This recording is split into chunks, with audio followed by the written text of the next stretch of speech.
এই ধরনের অবস্থা দেশে তৈরি হবে, এই ধরনের পূর্বাভাস আমি মাস ৩-৪ আগে বক্তব্যে বলেছিলাম যে নভেম্বরের আগেই দেশের অবস্থাটা হবে টপসি-টার্ভি। আবু সাঈদ তিনি আত্মহতি দিলেন। উপাচার্য বর্তমানে যিনি দায়িত্ব পালন করছেন এবং তার প্রশাসন, তাদের চোখের সামনে এই ঘটনাটি, অন্তত 2 থেকে 3 জন শিক্ষক তার আশপাশেই অবস্থানরত ছিলেন। কেউ তার এই যে বিয়োগান্তক পরিণতি তা ঠেকাতে পারল না। এই দায়িত্ব বিশ্ববিদ্যালয় কর্তৃপক্ষকে নিতে হবে। সরকার প্রধানের পক্ষ থেকে ধ্বংসজ্ঞের জন্য প্রথমত শিবির, পরে জামাত এবং বিএনপিকে দায় দেওয়া হয়েছে। প্রশ্ন হচ্ছে, কোনো হামলার আগাম তথ্য পাওয়া গেল না এবং আইন শৃঙ্খলা বাহিনী স্থাপনাগুলো রক্ষা করতে পারল না। দেখুন, এই ধরনের অবস্থা দেশে তৈরি হবে, এই ধরনের পূর্বাভাস আমি মাস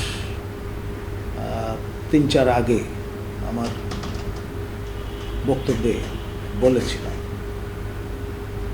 যে নভেম্বরের আগেই দেশের অবস্থাটা হবে টপসি-টার্ভি।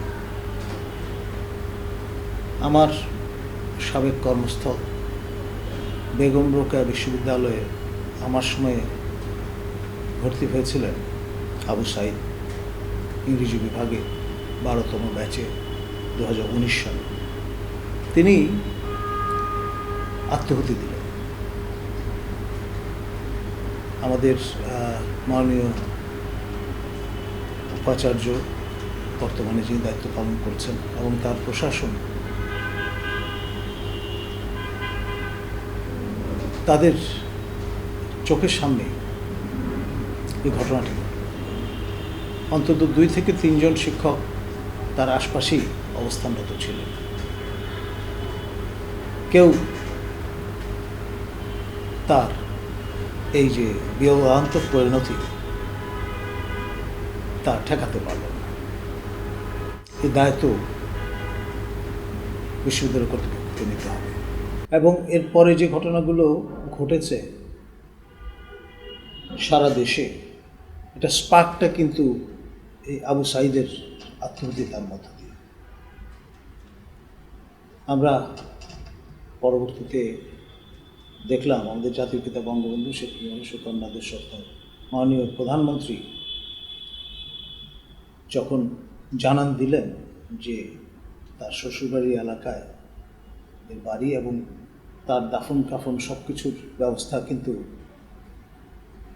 তারই নির্দেশনায় সংগঠিত হয়েছে। এবং নানান রকমের আমরা বক্তব্য দেখেছি। কেউ বলবার চেষ্টা করেছেন সে নেশাসক্ত ছিল, কেউ বলবার চেষ্টা করছে যে পেছন থেকে তাকে আহত করা হয়েছে, ব্যাপক রক্তক্ষরণে সে মারা গেছে ইত্যাদি। এই যে আপনার বক্তব্যগুলো, এগুলো আমার সেই 52 কথা মনে করিয়ে দেয়। 52 ভাষা আন্দোলনের শহীদ সালাম, রফিক, বরকতদের মধ্য থেকে কেউ কেউ পুলিশের ইনফর্মার হিসেবে কাজ করছিলেন। এরকমভাবে তাদের ইমেজ টার্নিশ করারও চেষ্টা, যা আমরা পূর্ব ইতিহাসে দেখেছি, তার পুনরাবৃত্তি আবু সাঈদের ক্ষেত্রে আমরা লক্ষ্য করেছি। এই যে প্রবণতা, মাইন্ডসেট, এই জায়গাটা থেকে আমাদের বেরিয়ে আসতে হবে। আবু সাঈদ দরিদ্র পরিবারের সন্তান, টিউশনি করে চলতেন, সেখান থেকে টাকা বাঁচিয়ে বাড়িতে পাঠাতেন। তার জীবনের মূল্য বিশ্ববিদ্যালয় প্রশাসনের কাছে 7.5 লাখ টাকা। যারা পুলিশের আশপাশে থেকে শিরস্ত্রাণ লাগিয়ে এই হত্যাকাণ্ড প্রত্যক্ষ করেছেন, তাদেরই কেউ কেউ তার গ্রামের বাড়িতে গিয়ে আপনার এই সহায়তা প্রদান প্রক্রিয়ায় অংশগ্রহণ করেছেন। পরিবর্তিত পরিস্থিতিতে স্বয়ং যেখানে সরকার প্রধান শোক প্রকাশ করছেন, রাষ্ট্রীয়ভাবে শোক পালন করা হয়েছে, এখন ভিন্ন সুরে গাইবার চেষ্টা করছে। এই যে প্রবণতার দ্রুত রং বদলানো, এই বিষয়গুলো নিয়ে আসলে একটা পার্সপেক্টিভে ফেলে সিরিয়াস গবেষণা হওয়া দরকার। বারংবার কেন আমরা একই ভুল করব জাতি হিসাবে? খেয়াল করে দেখেন, প্রচুর দরদালান বিনষ্ট হয়েছে এবং অনেকেই বলবার চেষ্টা করছেন যে বেসিক্যালি স্ট্র্যান্ডেড পাকিস্তানি যাদেরকে মহাজির বলছি বা জেনিভা ক্যাম্পে বসবাস করতে বলছি, তাদেরই কেউ কেউ ভাড়াটে আপনার ভূমিকা হয়তো পালন করেছে, এই অভিযোগগুলো আছে। এখন গণভবনের মতো একটি স্পর্শকাতর জায়গা, সিট অফ গভর্নমেন্ট, তার হাঁটার দূরত্বের মধ্যে এই ধরনের এলিমেন্ট যুগের পর যুগ বসবাস করছে, আর আমরা বজ্র আটুনি ফসকা ঘেরো তৈরি করছি, 5 স্তরের নিরাপত্তা, বালুর বস্তা থেকে শুরু করে কাঁটাতারের বেড়া কি নেই। এই জায়গাটার পার্মানেন্ট সলিউশন হচ্ছে না কেন? সময় এসছে অনতিবিলম্বে জেনিভা ক্যাম্প ঢাকার বাইরে নিয়ে যাওয়া ভালো। আমি জানি যে এদের অনেকেই বাংলাদেশ সৃষ্টি হওয়ার পর জন্মগ্রহণ করেছেন, জন্মস্থান নীতি সূত্রে বাংলাদেশের নাগরিক, কিন্তু যেই ভালনারেবিলিটি, এইটা অপসারিত হওয়া দরকার। পুরো এলাকার যে আপনার বসবাসের পরিবেশ, তাকে কিন্তু অনেকাংশে কম্প্রোমাইজ করেছে। সে বিষয়টাও আমাদের মনে রাখা দরকার। শুধুমাত্র ভোট ব্যাংক বিবেচনায় কিংবা মার্শিনারি হিসেবে তাদের ব্যবহার করার বিবেচনায় যদি আমরা অ্যালাউ করি টু কন্টিনিউ টু লিভ মানবেতর এই জীবনযাপন, সেটা যথেষ্ট হয়েছে। Enough is enough. আমার সময় এসছে বিষয়গুলো কথা বলা দরকার। আর যে কারণে আবু সাইদ প্রাণ বিসর্জন দিলেন, তার সম্মানে আমি মনে করি বেগম রোকেয়া বিশ্ববিদ্যালয়ের প্রধান যে ফটকটি আমরা দীর্ঘদিন ধরে চেষ্টা করছি নির্মাণ করার, তার নামে উৎসর্গ করা অত্যাবশ্যক, অন্তত তার বিধি আর তার প্রতি সম্মান দেখিয়ে। আবু সাইদ, সালাম, রফিক, বরকতরা যেইভাবে আত্মহতি দিয়েছিলেন, পরবর্তীতে 69-এর গণঅভ্যুত্থানে, আন্দোলনে, কিংবা মহান স্বাধীনতা যুদ্ধে 30 লক্ষ শহীদ, তাদেরই মিছিলে সে শহীদ হল 2024। এবং এরপরে আমাদের এই কোমলমতি টারশিয়ারি, সেকেন্ডারি এবং প্রাইমারি এডুকেশন সাবসেক্টরের যারাই আত্মহতি প্রদান করেছেন, তাদের সম্মানে আমি মনে করি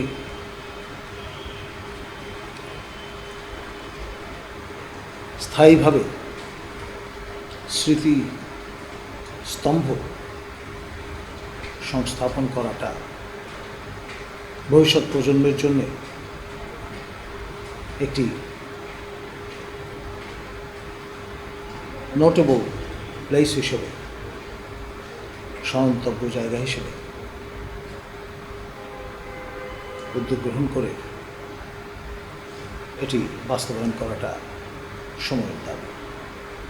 আমরা দীর্ঘদিন ধরে ঢাকা বিশ্ববিদ্যালয়ে এই যে দীর্ঘ সংগ্রামী ঐতিহ্য, তার স্মরণে আমরা তোরণ নির্মাণ করেছি গণতন্ত্র।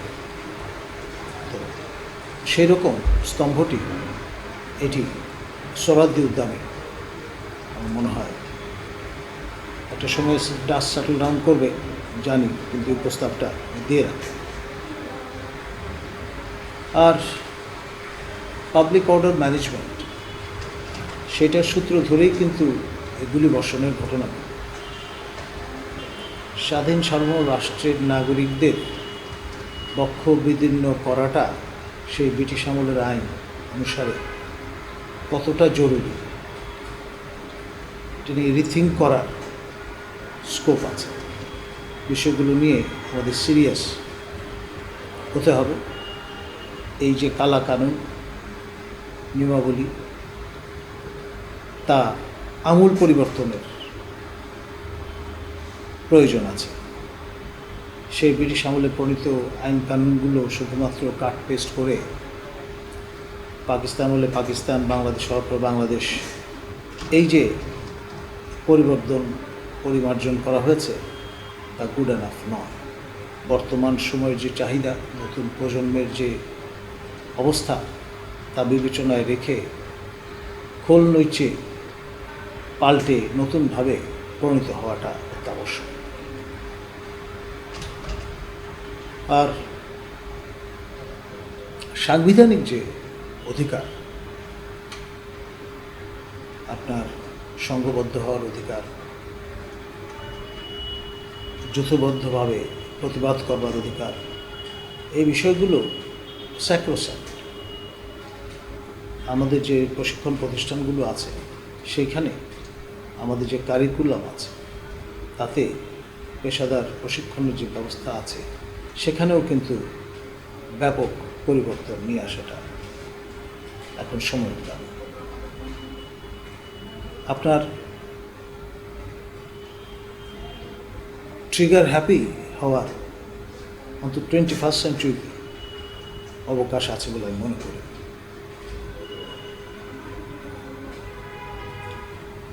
আলাপ আলোচনার মাধ্যমে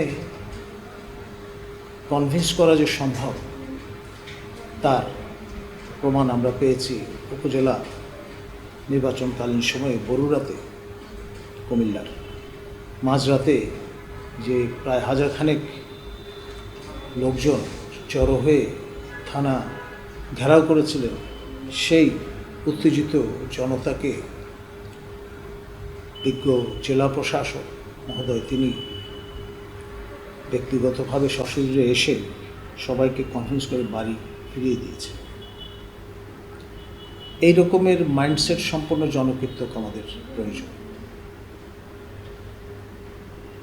পরবর্তীতে কুমিল্লা বিশ্ববিদ্যালয়ের ছাত্রছাত্রীরা যখন বিক্ষোভ করছিল তাদেরও তিনি আলাপ আলোচনার মাধ্যমে জেলা পুলিশ সুপার তারা উভয়ই যৌথভাবে তাদের ওপর নিবর্তন না চালিয়ে ডায়ালগের আশ্রয় নিয়েছে। সময় এসছে জাতীয়ভাবে বিষয়গুলো নিয়ে ভাববার। কোটা আন্দোলন বৈষম্যের বিরুদ্ধে আন্দোলনে রূপান্তরিত হয়েছে।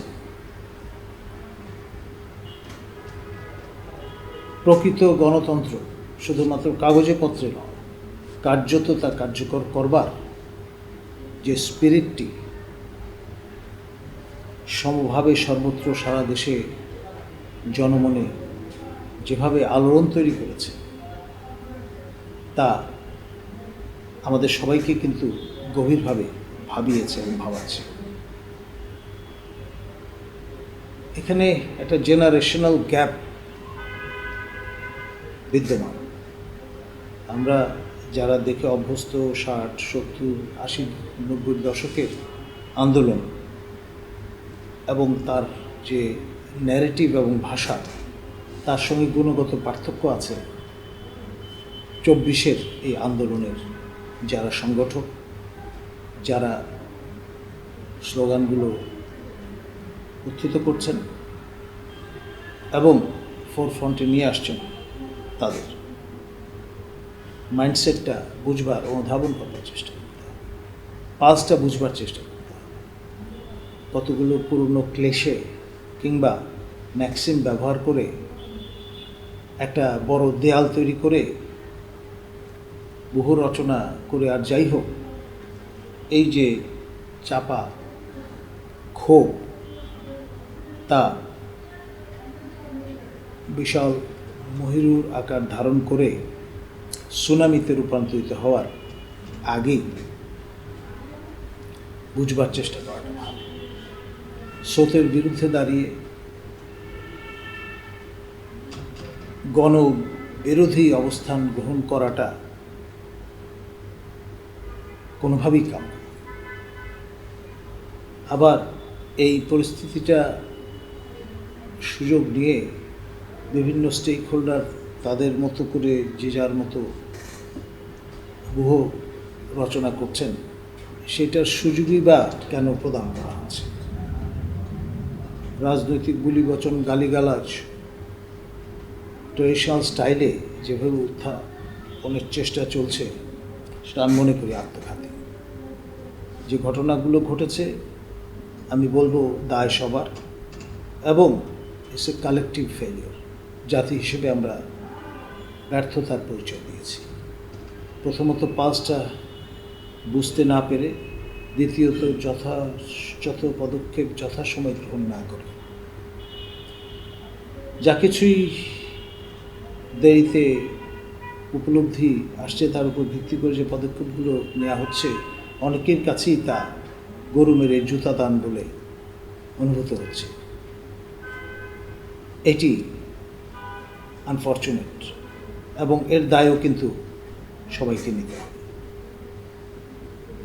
সবাই আমরা আয়নায় নিজেদের চেহারাগুলো দেখবার চেষ্টা করি এবং সোল সার্চ করবার চেষ্টা করি, তাহলেই হয়তো একটা ওয়ে আউট বের করা যেতে পারে। আমি সবচেয়ে বেশি চিন্তিত এই রাষ্ট্রের ভবিষ্যৎ নিয়ে। রাষ্ট্র বিপন্ন, রাষ্ট্রের নাগরিক যদি বিপন্ন হয়, তাহলে রাষ্ট্র অবধারিতভাবে বিপন্ন অবস্থায় নিপতিত হয়। এই বিষয়টা আমাদের সবার উপলব্ধি করাটা জরুরি। সরকার আসবে যাবে, রাষ্ট্র থাকবে। সে কারণেই কিন্তু আমরা বক্তৃতার শেষে ওই স্লোগানটি দেই, বাংলাদেশ চিরজীবী হোক। সেই ইনফিনিট বা অসীম, সীমাহীন যে রাষ্ট্রের জীবন, অসীম যে জীবন, তাকে সীমায়িত করবার উপকরণ আমরা আর যাতে হাজির না করি, সে ব্যাপারে আমাদের সবাইকে সচেতন